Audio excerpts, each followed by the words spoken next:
Welcome to the debate. So picture this. You go to the doctor, right? Feeling absolutely awful. Oh yeah, your throat is just on fire. Exactly. Throat on fire, you've got this persistent cough, and you are utterly exhausted.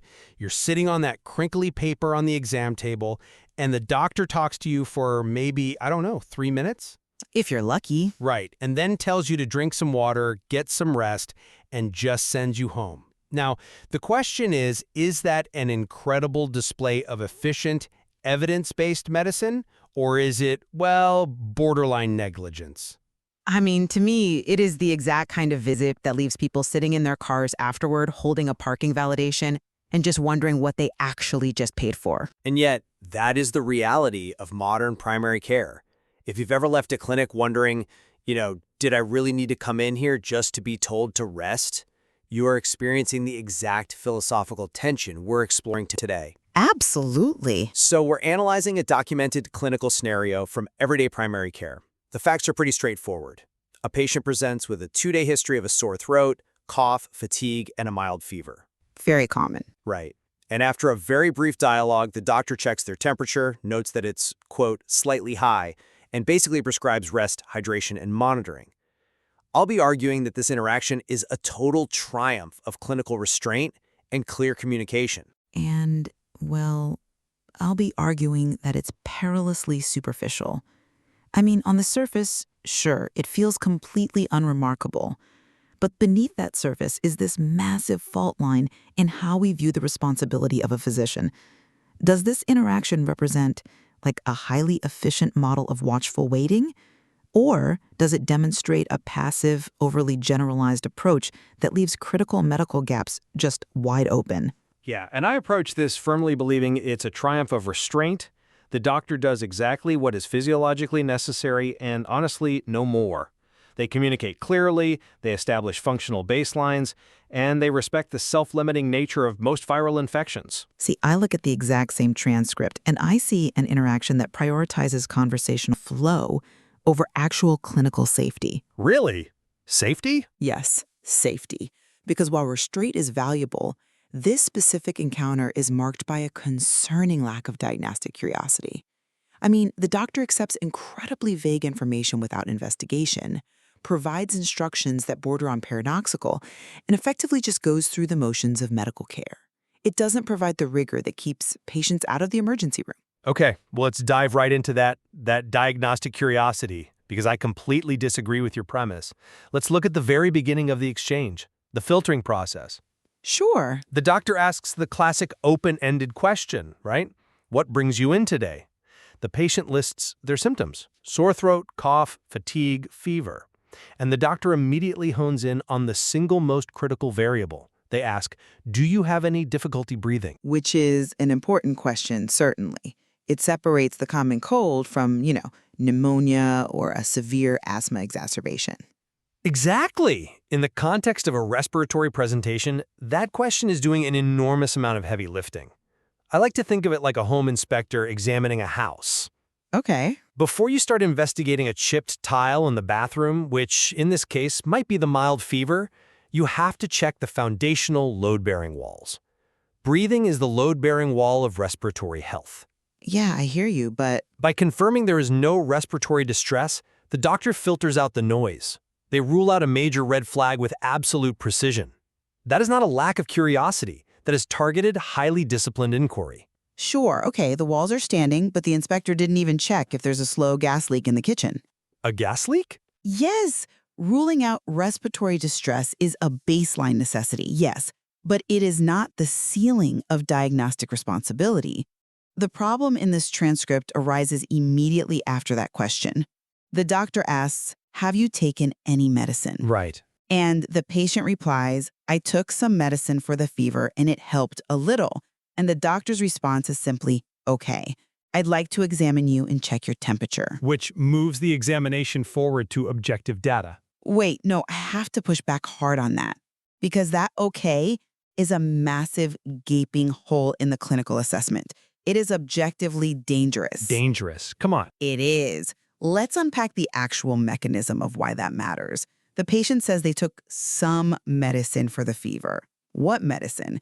Is it acetaminophen? Is it ibuprofen? Is it like a combination cold and flu remedy that contains multiple active ingredients? We don't know, and the doctor doesn't know. But in the context of a 2-day mild illness? But you can't know it's a mild illness if the data is corrupted. Let's look at the physiology here. When a patient takes an over-the-counter antipyretic, so a fever reducer like Tylenol, it chemically blocks prostaglandins in the brain. It artificially lowers the body's thermostat in the hypothalamus. Right, I know how Tylenol works. So when this doctor checks the temperature a moment later and notes it's, quote, slightly high, say 99.5 degrees, they have zero context for that number. If the patient took a massive dose of a fever reducer an hour ago, that slightly high temperature might actually be a chemically masked 104-degree fever. The doctor is looking at a suppressed symptom and treating it as a baseline reality. Okay, I see the mechanical risk you're pointing out, but I think you're looking at this through the lens of an emergency room trauma bay, not a local primary care clinic. Pharmacological safety applies everywhere. It does, but probability matters. You're asking for an exhaustive audit of a patient's medicine cabinet for a routine viral presentation. The overarching clinical indicators here, the lack of respiratory distress, the short duration, the fact that the patient is alert and conversing comfortably, they point overwhelmingly to a self-limiting viral illness. But you still need to know what they took. The doctor doesn't need to forensically cross-examine the patient about an over-the-counter pill because the patient's overall presentation dictates a conservative, watch-and-wait approach anyway. And what happens later that night? If the doctor doesn't know what the patient already took, they cannot safely advise on future symptom management. Well, Let's say the patient took NyQuil, right, which contains acetaminophen. If they leave the clinic and the fever spikes, and they decide to take a dedicated dose of Tylenol, which is also acetaminophen, they are now double dosing. sure, that's a risk. That leads directly to hepatotoxicity, severe liver damage, because the liver simply runs out of the specific enzymes needed to safely break down that chemical overload. You cannot just accept some medicine as a complete medical history. And that is exactly why the doctor doesn't prescribe an interacting medication. They limit the intervention. But let's look at why the doctor might have glossed over that. There is an economy of effort in primary care. Oh, I wouldn't call it an economy of effort. I would call it diagnostic momentum, and it is a cognitive trap. How so? Diagnostic momentum is a well-documented psychological phenomenon. It's when a doctor's brain immediately categorizes a patient as, routine winter cold number 400 of the week. And once that label is applied, their brain literally stops processing new data that might complicate the picture. I think that's a bit unfair to the practitioner here. But it happens. They hear sore throat and fever, their brain stamps viral on the file, and when the patient mentions some medicine, the doctor's brain completely bypasses the need to investigate. Asking, what exactly did you take and when, takes 10 seconds. It doesn't bog down the clinic. It just fulfills a basic requirement of safety. I understand the fear of diagnostic momentum, I really do. But that dangerous assumption you're describing would only be disastrous if it bled into a reckless treatment plan. Which I argue it does. But it doesn't. The doctor performs the physical exam, checks the temperature, and the objective findings perfectly validate the conservative approach. Which brings us to the actual proposed solution in this transcript. After the exam, the doctor advises you should get plenty of rest, drink enough water, and follow the treatment instructions carefully. I maintain this is a highly coherent, appropriate response to the diagnostic data. Coherent? I mean, this is actually the most perplexing part of the entire exchange to me. The doctor explicitly tells the patient to follow the treatment instructions carefully. But what treatment instructions? The rest and the hydration. That is an exercise in semantic inflation. No specific treatment or medication has actually been prescribed here. To refer to drinking water and sleeping as treatment instructions that must be followed carefully, it just gives the illusion of a medical intervention where none actually exists. See, you are defining treatment purely in pharmacological terms. And that is exactly the kind of conditioning that is driving the epidemic of overprescription in modern medicine. No, I just want clarity. Patients have been conditioned to believe that a doctor's visit is only valid if it ends with a piece of paper for the pharmacy. I'm not saying they needed a prescription. I'm saying the doctor shouldn't pretend they gave one. But they did prescribe something. Supportive care is a specific physiological intervention When the doctor says drink enough water, they aren't just giving the patient busy work, there is a why behind it. Okay, but Hydration mechanically thins the mucus in the respiratory tract, right? It allows the tiny hair-like structures in the lungs, the cilia, to physically sweep the viral debris and dead cells out of the airway. And when they say get plenty of rest, they are advising the patient to lower their body's baseline metabolic demand. That redirects finite caloric energy toward the massive expense of mounting an immune response and synthesizing T cells. look, I don't disagree with the biology of resting and drinking water. So if the biology actively treats the condition, why shouldn't it be called a treatment instruction? By framing rest and water this way, the practitioner is elevating essential self-care to the level of medical advice. It gives it the psychological weight it needs for the patient to actually take it seriously and comply. Because of the ambiguity it creates. I understand the psychological framing you're describing, sure. But in reality, it often creates a placebo effect of authority. I don't see it as a placebo. The phrase, follow the treatment instructions carefully, sounds robust. It sounds like the doctor has provided a specific medical roadmap. But it's totally vague. The patient might leave thinking, wait, did I miss something? Was there a pamphlet? Am I supposed to continue taking that mystery medicine I took last night? They don't seem confused in the transcript, though. It still risks confusing the patient. If the treatment is just rest and water, the doctor should just say, all you need is rest and water. Wrapping it in the sterile, authoritative language of treatment instructions is just counterproductive to clear communication. But look at the text. It only seems ambiguous if we strip away the shared context of the interaction. The patient does not seem confused at all. In fact, the patient immediately responds with a clarifying, highly practical question. How long should I rest? Yeah, This demonstrates that the patient perfectly understands that rest is the prescribed treatment, and they are actively seeking parameters for it. And the doctor then provides a highly functional safety net. The safety net. Let's talk about that. The doctor says, give yourself a few days to recover, and if your symptoms become worse, contact a healthcare professional. And the patient responds, that's helpful. Thank you for explaining everything. Mm-hmm. The interaction concludes with the patient feeling understood, directed, and secure. That is the hallmark of a successful primary care visit. Look, I agree. The patient's perception of the visit is positive, but patient satisfaction does not equal clinical efficacy. This safety netting you just praised, if your symptoms become worse, contact a healthcare professional, is where the passive approach of this encounter becomes most dangerous. Dangerous? Again? Yes. Advising a patient to return if symptoms become worse relies on entirely subjective metrics. Like, what does worse even mean to a layperson? Well, it means an escalation of what they're currently experiencing. They know how they feel today. If it intensifies, they call. But how much of an escalation and in what time frame? Let's look at the actual pathology of a viral illness.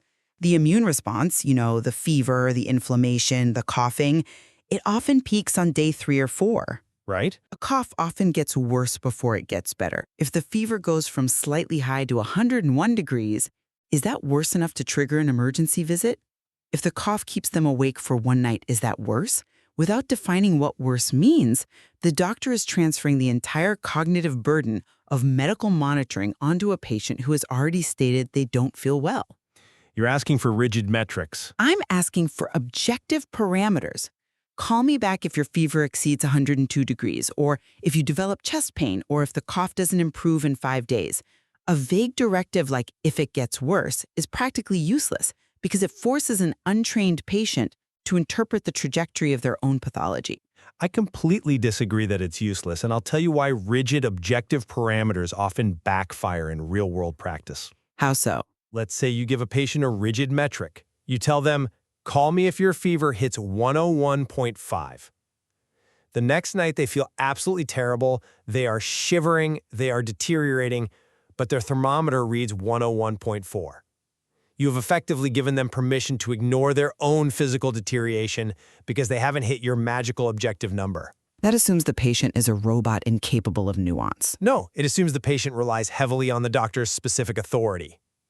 Conversely, if you give them a rigid list of potential complications, call me if you get chest pain or shortness of breath or purulent sputum, you can induce profound medical anxiety. You plant the seeds of catastrophic thinking. But the reality of medical anxiety is exactly why vague instructions are so harmful. When patients don't have a specific roadmap, they don't just sit peacefully trusting their baseline. They go on the internet. Well, sure. They Google cough getting worse on day 3, and suddenly they are convinced they have sepsis. Which is exactly why the doctor uses a simple, universally understood threshold. If your symptoms become worse, it fosters genuine patient autonomy. Patients are the best judges of their own somatic state. They know what their normal feels like. But do they know what abnormal feels like? They can intuitively grasp when a trajectory is shifting from a standard immune response to something more sinister. This instruction tells the patient, I trust your judgment. It avoids treating the human body like a machine with highly specific warning lights, and instead, it treats the patient as a conscious, capable partner in their own healthcare.